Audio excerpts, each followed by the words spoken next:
Hello, in this video, I will talk about the theme I chose for this course, Welcome to the Jungle. The jungle. It is a place for growth and challenge. Every person is unique. We all have different personalities, interests, and talents. We may struggle and we may need extra help along the way.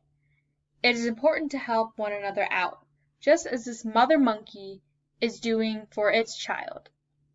As you can see, the mother is holding back her baby's tail so that it can eat without falling.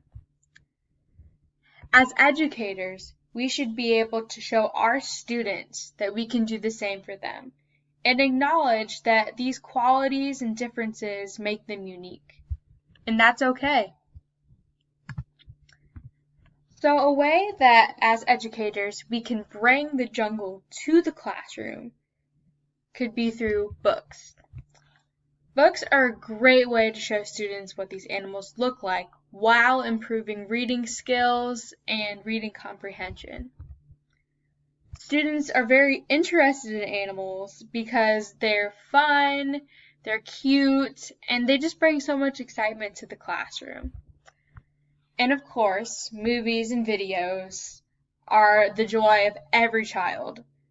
At home, many children watch movies for fun, and a great way to incorporate some of the things they like to do at home in the classroom is to have short videos or documentaries about these animals that explain what they do, where they live, and things that make them interested.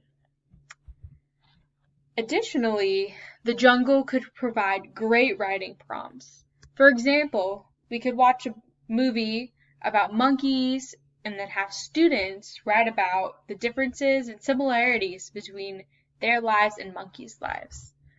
Students could also improve their spelling abilities. For math, the animals in the jungle could be included in word problems to make math more fun and interesting. Stuffed animals could be used to demonstrate addition and subtraction. And of course, art. We could make crafts about the animals that we see in the jungle. We could draw them. We could have a lot of fun. Thank you.